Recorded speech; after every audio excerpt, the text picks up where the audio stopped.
दोस्तों नमस्कार, मैं उमेश गौतम समग्र प्रदेश समाचार से।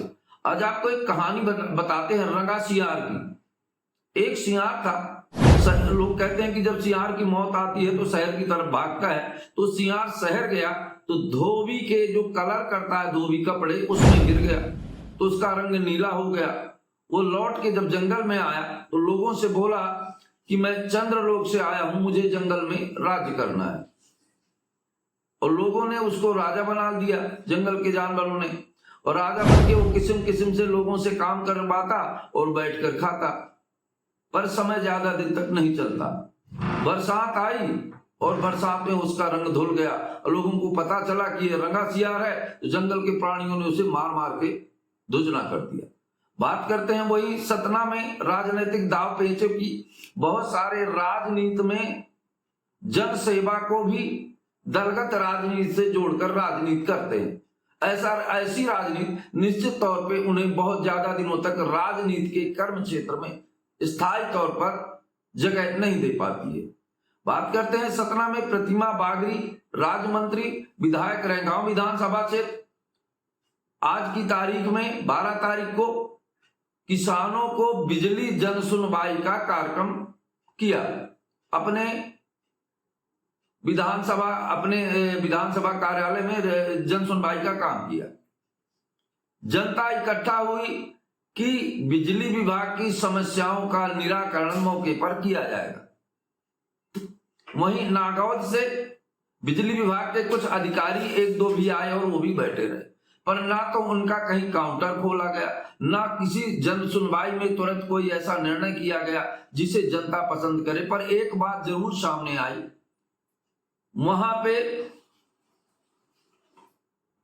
भारतीय जनता पार्टी की सदस्यता लोगों को जरूर दिलवाई जा रही थी। जबरदस्ती उनके नंबर लेके मिस कॉल किया जाता था, फिर उनसे ओटीपी लेकर उनको भारतीय जनता पार्टी की सदस्यता दिलवाई जाती। हम ये बात आपको क्यों बता रहे हैं और क्यों जरूरी है ये आपको बता रहे हैं। जो भी नेता आम जनता से अपने दल को ज्यादा महत्व देता है और दल की प्रभुता के लिए आम जनता को मूर्ख समझता है, निश्चित ही उसकी राजनीति बहुत जल्दी और बहुत दिनों तक यथावत नहीं रहती। वही बात राज्य मंत्री प्रतिमा बागरी ने किया। आम जनता को जन सुनवाई का लालच देकर पूरे विधानसभा की जनता को बुलाया, पर काम क्या किया, लोगों को भाजपा की सदस्यता दिलवाने का प्रयास किया ताकि उनके दल में उन्हें लगे कि ये बहुत कर्मठ और योग्य और जुझारू नेता है और दल में उन्हें महत्वता मिले, जबकि महत्वता उन्हें आम जनता से मिलनी थी। आम जनता उन्हें महत्वपूर्ण समझे तब आने वाले दिनों में उन्हें महत्वता मिलेगी। पर जनता की मंशा को नकारते हुए उन्होंने सदस्यता अभियान चला दिया और बुलाया किस वजह से कि आपके बिजली की समस्याओं का निराकरण किया गया तो किया जाएगा। वहीं मैं आपको एक बात बता दूं, इस तरह से एक अच्छे नेता के गुण नहीं है, ना ही एक अच्छे नेता को ऐसा कार्य शोभा देता है।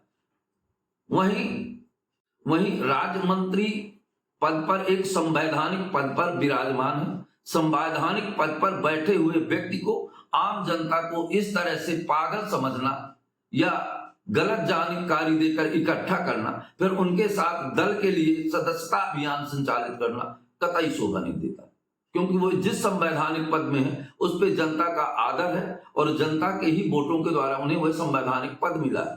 पर उन्होंने संवैधानिक पद को, गरिमा को भी महत्व नहीं रखा और आम जनता से अपनी पार्टी के लिए सदस्यता अभियान शुरू करवा दिया। ये किसी भी हालत में युक्ति संगत नहीं कहा जा सकता। वहीं आपको एक बात बता दें, एक समय और एक ऐसी नेता हुई थी और है अभी वर्तमान में, जिन्होंने आम जनता के विचारों से ज्यादा अपने दल के विचारों को हमेशा आम जनता के बीच में रखती थी। स्मृति ईरानी भी आई, एक शॉर्टकट रास्ते से राजनीति में उनका पदार्पण हुआ, जबकि विगत दिनों से उनका देखा जाए तो उनका राजनीति के जमीनी स्तर पे कहीं कोई पायदान नहीं था।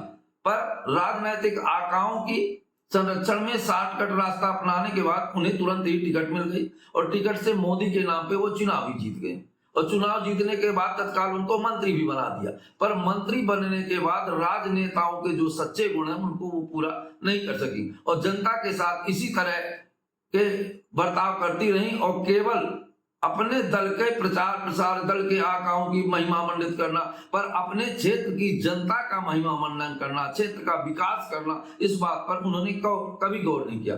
वहीं जनता ने आने वाले चुनाव में मोदी जी भी रहे और पार्टी भी रही, पर जनता ने उन्हें उठा के एक किनारे पटक दिया। और ऐसा लगता है ऐसे नेताओं को पुनः दोबारा राजनीति में अपनी पैठ बनाने के लिए काफी मेहनत करनी पड़ती है।